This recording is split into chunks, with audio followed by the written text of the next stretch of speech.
Assalamualaikum. Waalaikumsalam. Kalian sehat? Alhamdulillah. Sehat atau nih? Gimana? Itu sih. Santai, jangan sibuk. Sebelumnya saya mohon maaf karena menyita waktu pekerjaan Tony. Yang berapa? Ini kebetulan ada sesuatu yang ingin didiskusikan. Oh gitu. Iya. Boleh. Saya lagi santai ya saya. Ini juga yang mudah-mudahan tidak mengganggu Pak Tony. Terus mudah-mudahan saya dapat inspirasi, dapat solusi sebagai rekan kerja lah gitu di sekolah ya Pak Tony. Siap. Banyak masalah yang kadang-kala timbul di dunia kerja, di lingkungan kerja kita. Kalau boleh tahu apa masalahnya? Mohon maaf, ini masalah boleh lupa nggak? Bukan. Karena tidak lepas bagi Mas. Ya. Mudah-mudahan inilah sehat, masih sehat ya Semua. begini Mas. Ya. Saya ingin meminta saran, termasuk kalau bisa disebut minta pendapat solusi ada masalah yang sedang saya hadapi saat ini. Gitu. Kalau ini sih masalahnya sih masalah pribadi sebenarnya, tapi berkaitan dengan lingkungan kerja di sekolah begitu. Beberapa hari yang lalu saya dipanggil oleh Pak Kepala Sekolah. Beliau menyampaikan bahwa dalam beberapa waktu ke depan saya diminta bersiap diri menjadi pembantu bidang kurikulum di sekolah untuk menggantikan rekan saya yang terdahulu gitu. Cuman saya sampaikan kepada Pak Kepala Sekolah bahwa saya punya kelemahan di dalam bekerja begitu. Nah, kelemahannya yaitu saya tidak bisa sampai saat ini saya tidak bisa membuat atau memutuskan sesuatu secara langsung begitu. Artinya kalau saya harus menjadi kurikulum, artinya saya dituntut untuk bisa mengambil keputusan yang strategis untuk pelaksanaan kegiatan di sekolah. Nah, permasalahan yang saya hadapi itu adalah saya tidak bisa sampai saat ini, kalau tidak bisa sih mungkin terlalu ekstrim ya, belum bisa untuk mengambil keputusan begitu. Entah karena takut, entah karena gugup, saya juga tidak tahu. Tapi mau tidak mau saya harus menghadapi masalah ini. Karena tuntutan bidang kerja saya, karena kita tidak bisa memungkiri bahwa saya pun harus mengejar karir, tidak hanya sebagai guru, harus meningkatkan kompetensi, salah satunya di kurikulum begitu. Nah, menurut pendapat Pak Tony ini itu yang lebih dulu menjadi pakasih kurikulum, kemudian pengambilan keputusan strategi sekolah sudah lebih dulu, lebih banyak dari saya. Kira-kira apa yang harus saya lakukan untuk memulai itu? Oh, seperti itu masalahnya Pak Den. Iya. Kalau boleh difokuskan, jadi tujuan diskusi kita kan itu apa? Ya, saya sedang mencari solusi gitu ya, memantapkan hati untuk bisa memenuhi keinginan Bapak Kepala Sekolah agar saya bisa membantunya di bidang kurikulum, dan saya ingin saya bisa mengambil keputusan dalam setiap kegiatan berkurikuluman nanti. Oh iya, terima kasih Pak Den, saya paham jadi ya terkait permasalahan Pak Den ini dan tujuan diskusi kita kali ini. Nah, sekarang kita diskusi yang lain, maksudnya pernahkah Pak Den mengalami memang kesulitan yang tadi Pak Den ketika mendapatkan tugas tambahan atau jabatan, tapi memang itu kaitannya dengan pengambilan keputusan. Apakah pernah hambatan atau pengalaman yang pernah Pak Denny rasakan itu seperti apa? Baik. Beberapa tahun yang lalu kebetulan saya adalah guru yang mutasi ke sekolah ini. Dan sebelumnya di sekolah yang lama saya pernah memegang atau diberikan jabatan sebagai lokasi kurikulum, tapi ruang lingkupnya kecil, jadi siswanya sedikit, gurunya sedikit begitu. Kemudian pengelolaannya pun relatif sederhana gitu.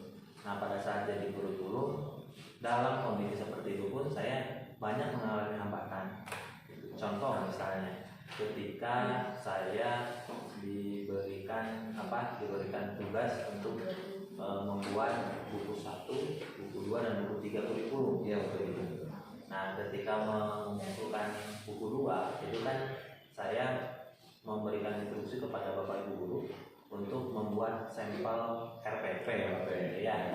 Nah, saya berikan tenggat waktu kurang lebih 3 minggu, tapi dalam kenyataannya Bapak Ibu gurunya itu tidak terlalu terlihat merespon begitu. Akhirnya 3 minggu itu terlewat lah. Nah, setelah terlewat tersebut, saya menjadi bingung apa yang harus saya lakukan ketika itu. Dan kalau saya mengambil keputusan dalam tanda kutip memaksa kepada guru Bapak Ibu guru tersebut, saya tidak disebut tidak tega mungkin begitu ya, atau tidak berani juga mungkin, yang akhirnya tugas saya yang untuk mengumpulkan buku 2 buku 3 itu menjadi terhambat begitu. Itu salah satunya. Kemudian contoh lain biar lebih komprehensif ya Pak ya. Contoh lain misalnya begini, ada undangan perlombaan terkait dengan Olimpiade sekolah OSN misalnya. Di sana kan yang di OSN kan ada beberapa pelajaran, ada matematik, ada IPA, dan ada bahasa. Nah, ketika itu saya mendapatkan tugas untuk menyeleksi anak yang nanti akan diikut sertakan dalam kepesertaan itu. Nah, kemudian karena koordinasi dengan bidang kesiswaannya tidak terlalu baik, saya sampai akhirnya membatalkan untuk mengikut sertakan kepesertaan dalam OSN. Dan saya akui itu adalah kelemahan saya yang tidak berani untuk mengambil keputusan yang pasti gitu terhadap semua kegiatan. Nah, sekarang saya dihadapkan lagi dengan permasalahan yang sama, posisinya yang sama dengan ruang lingkup yang lebih luas, Pak. Inilah jadi masalah bagi saya. Oke, saya paham mengerti yang disampaikan pada ini. Mungkin pengalaman yang sudah dengan berbagai hambatan akan dihadapkan dengan posisi yang sama dan skalanya ruang lingkupnya yang lebih luas di tempat yang berbeda. Kalau saya boleh kembali ke pengalaman pada ini di sekolah asal, ketika tadi satu aja, ketika ada permasalahan misalnya mengumpulkan atau memang kurikulum ini banyak di administrasi dan kebijakan, ketika mengambil atau mau menyusun buku 2 tadi yang saya kesulitan, ada nggak solusi yang Pak Denny ambil saat itu atau solusinya apa ketika menghadapi permasalahan seperti itu di sekolah asal? Ada sih, mungkin saya melakukan pendekatan kepada Bapak Ibu guru secara individual, secara persuasif. Beberapa orang akhirnya bisa untuk mengumpulkan dokumen yang saya minta.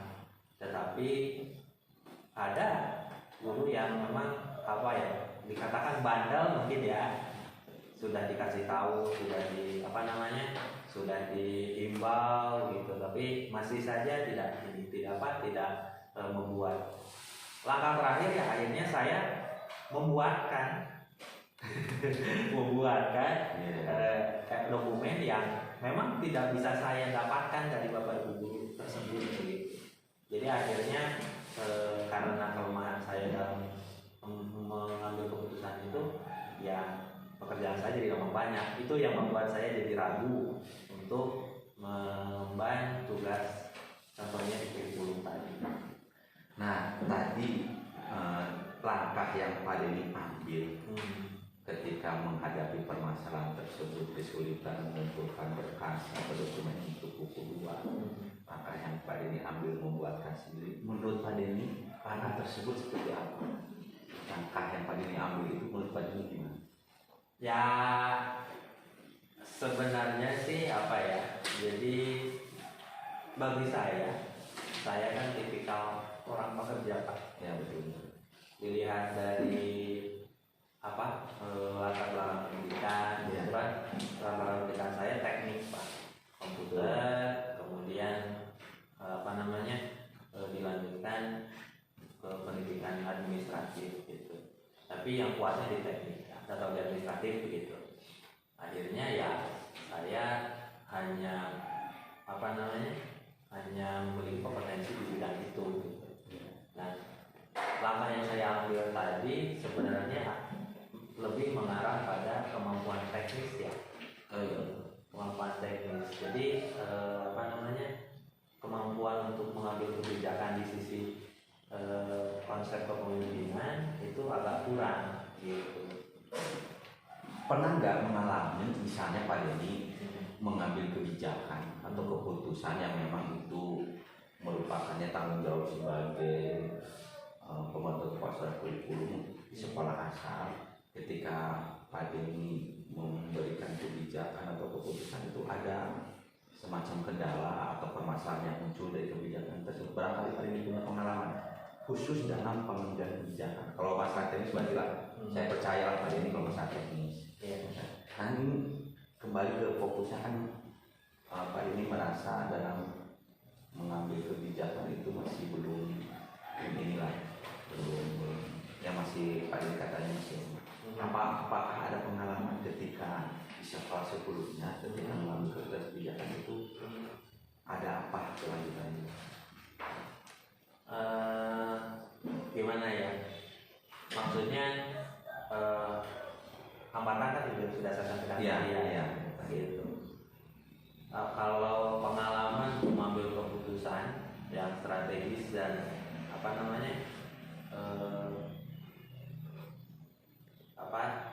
jadi yang strategis, yang insidental memang saat itu memang punya pengalaman saat itu harus dalam keputusan.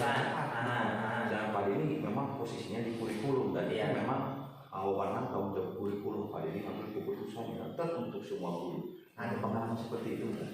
Pernah ada.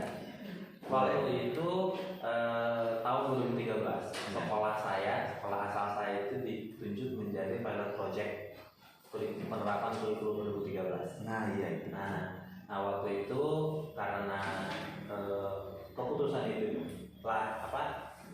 datangnya dari dinas pendidikan, maka sekolah mau tidak mau harus menerapkan kurikulum tersebut.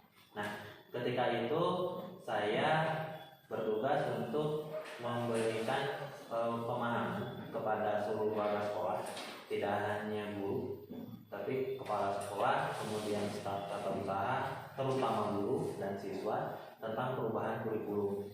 Dan waktu itu saya memang memberanikan diri mengambil keputusan-keputusan yang sifatnya strategis. Waktu itu saya membuat pola, jadi saya sengaja membuat pola atau brochure rangkaian kegiatan untuk bukan pengarahan sih, pengenalan mungkin ya kurikulum kepada bapak ibu guru. Di antaranya yang pertama memberikan penjelasan bahwa kurikulum 2013 ini berbeda jauh dengan kurikulum 2006 atau kurikulum yang kita sebut KTSP gitu. Kemudian saya membuat keputusan untuk apa ya, membuat kegiatan IHT, yaitu dengan mengundang pengawas dari Dinas Pendidikan untuk memberikan penjelasan secara utuh tentang kurikulum 2013, termasuk penerapan di siswa. Gitu. Di siswa saya membuat pembelajaran yang disesuaikan dengan kurikulum 2013 tersebut. Jadi seolah agak memaksakan, karena waktu itu kurikulum 2013 masih dalam tahap pengembangan. Model pembelajaran yang disampaikan itu ada 3. Waktu itu ada kooperatif, kemudian project, dan yang satu lagi problem based learning. Nah itu saya coba buat simulasi di anak dengan menugaskan beberapa bapak ibu guru. Barangkali itu salah satu contoh dari mana saya mencoba mengambil keputusan strategis secara mandiri begitu, walaupun memang pada pelaksanaannya banyak hambatan gitu. Tapi ya hambatan itu saya coba hadapi dengan berbagai cara lah. Jadi antaranya saya sebutkan ketika ada IHT saya mengundang pengawas yang lebih berkompeten di bidangnya, karena kalau saya jalankan sendiri jujur itu menjadi hambatan lagi, karena bagi saya ada semacam ketidakpercayaan ketika saya dengan usia yang masih muda kemudian memberikan informasi terkait kurikulum 2013 kepada guru-guru yang usianya jauh lebih dari saya, yaitu lebih senior. Itu berarti. Ya, saya sudah menangkap apa yang tadi disampaikan, bahwa saya ingat memang SMP 5 tempat Pak Dedi mengajar dulu menjadi salah satu sekolah yang masih sedikit saat itu ya, sedikit pilot project kurikulum 2013. Dan sekolah ini masa sekolah Pak Dedi menjadi kurikulum saat itu. Nah, kalau mendengar pengalaman Pak Dedi yang tadi Pak Dedi sampaikan, kalau boleh saya saya rangkum gitu. Berarti Pak Dedi sebenarnya sudah pernah mengalami posisi ketika memang harus mengambil keputusan. Dan kata Pak Dedi lagi, keputusan Pak menurut saya itu salah satu kelemahan Pak Dedi. Kalau masa teknis Pak Dedi lebih biasa, lebih sudah mampu, sudah punya pengalaman, dan itu bagus itu. Ya sudah punya pengalaman. Berarti ketika di sekolah asal juga mungkin rekan-rekan yang lain atau kepala sekolah di sekolah asal menurut Pak Dedi sebagai pembantu kepala dan kurikulum, karena Pak Dedi memiliki potensi. Ya alhamdulillah sih, semoga saja seperti itu gitu. Karena Pak Dedi itu potensinya sudah banyak, tadi sudah disampaikan, mengambil keputusan insidental, mendadak, berhasil jadi sekolah berproses. Kita kembali ke permasalahan sekarang, karena Pak Kepala sudah meminta Pak Dedi untuk mungkin dalam jangka waktu ke depan antara setahun 2 tahun menjabat kurikulumnya di sekolah kita.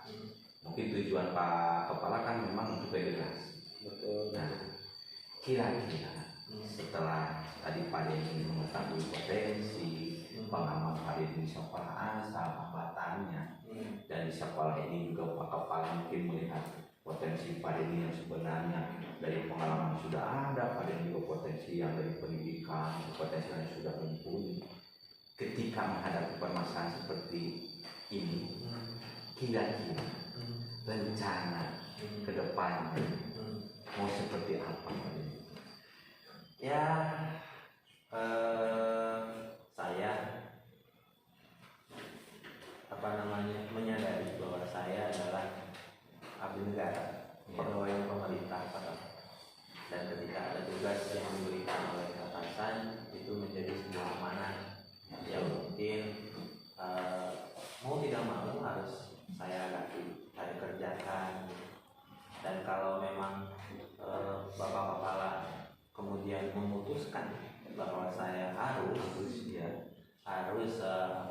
mengemban tugas tersebut, ya saya terima dengan berbagai konsekuensi. Ya di antaranya tadi menghadapi titik kelemahan diri sendiri ya. Ya apa namanya, barangkali kalaupun saya nanti ditunjuk dan harus melaksanakan tugas itu, saya langkah pertama yang harus saya lakukan adalah tadi kebetulan teringat kembali dari pengalaman waktu yang lalu, saya membuat apa ya, roadmap begitu ya, roadmap atau flowchart yang akan membawa saya atau menuntun saya mengerjakan seluruh pekerjaan itu dengan lebih baik begitu. Dan terlepas dari itu juga, setelah saya sekarang ngobrol dengan Pak Tony, ya saya menyadari bahwa setiap orang memang tentu mungkin ada kemampuannya, punya kemampuan potensi masing-masing, dan mungkin saja ketika saya sekarang diberikan amanah karena bapak kepala sekolah, rekan-rekan yang lain pun memang menganggap saya mampu di bidang itu gitu. Ya mudah-mudahan ada semangat yang terus tumbuh gitu ya dalam menjalani tugas-tugas di sekolah gitu. Dan saya juga mohon kepada Pak Roni, kepada mungkin dengan rekan-rekan yang lain termasuk Bapak Kepala Sekolah untuk terus memberikan motivasi ya Pak, memberikan arahan apabila ada hal-hal yang memang saya tidak bisa lakukan gitu. Tapi minimal saya punya komitmen untuk itu. Bagus tuh paling. Untuk apa ya, istilahnya mencoba menghadapi, karena dinamika di lingkungan kerja itu apa namanya, saya pahami itu apa namanya, bertingkat begitu, bertahap. Ketika sekarang saya posisi di apa, kalau melihat kemampuan apa namanya di teknis, dan saya sadari bahwa kemampuan teknis itu kemampuan paling rendah.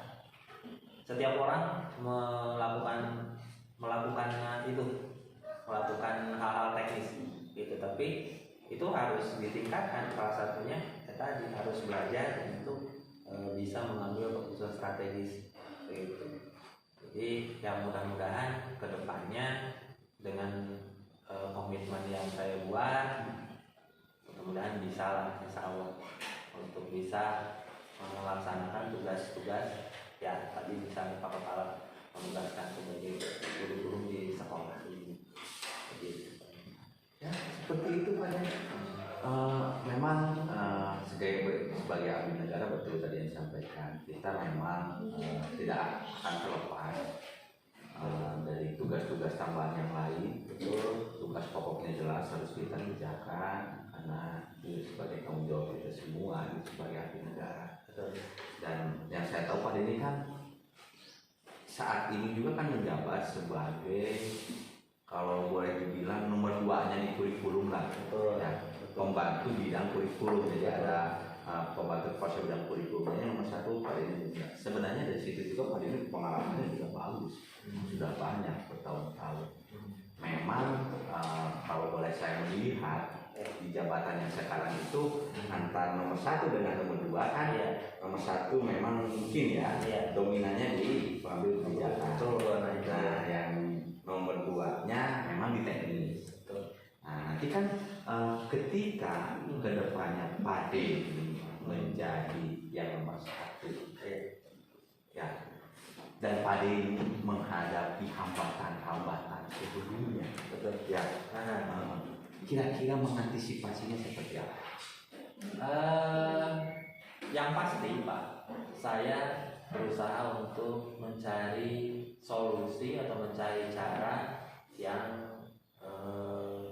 lebih baik dari cara-cara yang sudah saya pernah kerjakan di sekolah sebelumnya. Contohnya kan dulu akhirnya kalau ada guru yang ngeyel untuk tidak mengerjakan, ya terpaksa saya harus mengerjakan gitu kan ya. Yang mungkin pengalaman itu jadi tolak ukur lah. Saya kalau bisa jangan begitu, jangan seperti itu lagi. Soalnya kan apa ya, tidak secara tidak langsung malah tidak mendidik bagi saya untuk menjadi orang yang lebih baik dalam mengambil keputusan. Paling saya harus belajar banyak Pak, belajar sedikit-sedikit untuk mengambil keputusan, menghadapi konsekuensi yang diambil dari keputusan itu gitu. Paling juga belajar melihat kurikulum yang sekarang dalam mengambil keputusan itu caranya seperti apa gitu, atau meminta saran bantuan kepada kurikulum yang sekarang atau ke kepala sekolah gitu. Paling juga begitu. Betul. Paling yang saya harapkan begini Pak, yang paling saya inginkan adalah saya diberikan ruang dan kesempatan untuk belajar di dalam sekolah, dalam implementasi pekerjaan, dan di luar dalam bentuk diklat atau pelatihan, supaya kemampuan saya di bidang dalam hal mengambil keputusan itu bisa lebih baik. Yang saya rasakan begitu, karena beberapa tahun yang lalu ketika di SMP sebelumnya itu banyak pelatihan-pelatihan yang saya ikuti, dan itu melahirkan kemampuan yang baik, yang baik. Dan mudah-mudahan di sini pun saya mendapatkan kesempatan untuk bisa pelatihan, untuk bisa ikut diklat terkait dengan kekurikulum gitu. Ya, bagus Pak, ini sudah bisa membayangkan jika kedepannya hambatan-hambatan itu muncul kembali. Memang tidak bisa disanding, tidak bisa dibandingkan, tidak akan sama. Posisi yang sama di sekolah yang dulu dengan posisi yang sama di sekolah yang pasti berbeda. Apalagi kalau menghadapi situasi kedepannya, entah 1 tahun, 2 tahun yang akan datang, kurikulum berbeda lagi. Betul. Memang kurikulum itu sangat fluktuatif, cepat, dinamis, adaptifnya sangat tinggi, sangat tinggi. Karena saya juga pernah mengalami seperti itu, yang pada dirasakan gitu, yang pernah di kurikulum. Tapi satu yang memang di kurikulum itu kesempatan untuk belajar sangat tinggi, kesempatan untuk meningkatkan kompetensi kita sebagai pendidiknya juga sangat terbuka lebar. Dan kalau boleh saya memberikan kepada dia, jangan sia-siakan. Jangan sia-siakan kesempatan. Nanti kalau memang Pak Kepala atau rekan-rekan yang lain memberikan kepercayaan, karena mereka juga nggak ada kemampuan. Kemudian setelah kita berdiskusi ini panjang, apa yang bisa Pak Denny simpulkan dari diskusi kita kali ini? Ya, kata pertama yang saya harus sampaikan adalah terima kasih banyak Pak Denny atas diskusinya, atas saran, motivasi, dan dorongannya. Mudah-mudahan dari pembicaraan kita hari ini membuat saya lebih bersemangat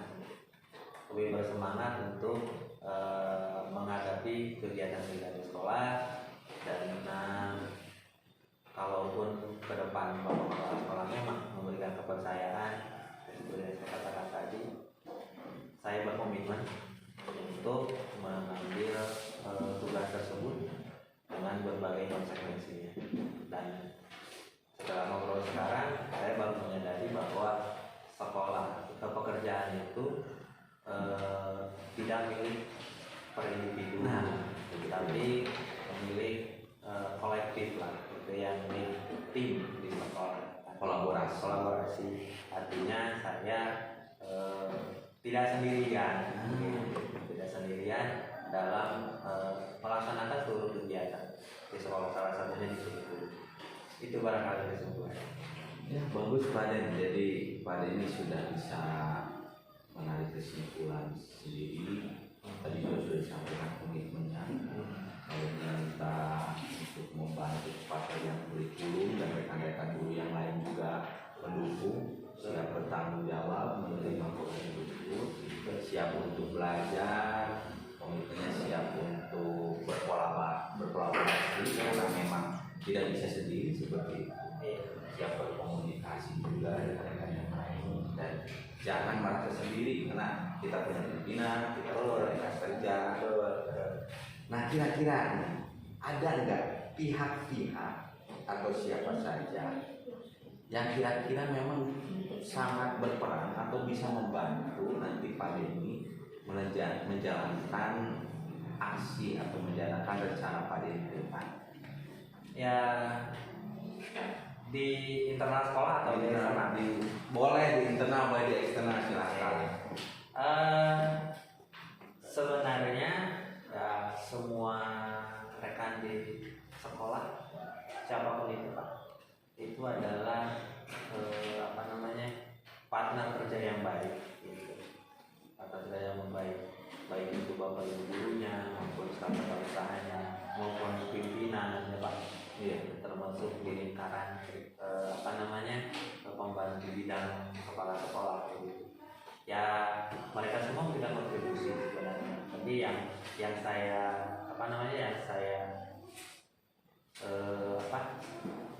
senang adalah di sekolah ini, di sekolah kita itu ada tim yang khusus dibentuk untuk mengerjakan atau melaksanakan kegiatan-kegiatan sekolah yang sifatnya strategis gitu, yang ada di teamwork. Mungkin yang paling dekat yang bisa membantu saya adalah teman-teman di teamwork tersebut. Itu kalau di internal ya Pak ya, ada 8 orang. Nah, kemudian kalau di eksternal, karena kita bicara kedinasan, saya tidak bisa melibatkan ke pertemanan secara pribadi begitu ya. Kalau di eksternal kebetulan saya memiliki beberapa teman kerja di luar gitu, rekan kerja di luar. Contohnya ada beberapa pengawas sekolah yang kebetulan kenal secara pribadi, yang saya bisa ajak diskusi, atau ketika saya menghadapi kendala dalam melakukan kegiatan, saya bisa menanyakan hal-hal tersebut kepada pengawas teman pengawas di kita. Ya bagus Pak Denny. Saya setuju sekali dengan rencana yang akan Pak Denny ambil dan juga solusi pengambilan keputusannya, orang-orang yang nanti akan dijelaskan. Saya hanya bisa mendukung, saya hanya bisa mendoakan. Pokoknya fokus kepada potensi kolaborasi sekolah. Mungkin hanya itu Pak Denny yang bisa saya bantu. Nanti kedepannya kalau misalnya ada kendala, ada hambatan atau bisa berdiskusi lah lebih lanjut, kita sama-sama bisa ngobrol lagi lah. Iya. Terima kasih saya ucapkan. Setelah ngobrol ini jadi agak plong Pak. Jadi apa yang harus saya kerjakan nanti ketika Pak Kepala bertanya kembali, saya sudah punya jawaban yang pasti. Amin, amin. Ya, mudah. Terima kasih. Sama-sama. Ya, oke, kita ketemu lagi. Iya, iya. Good job.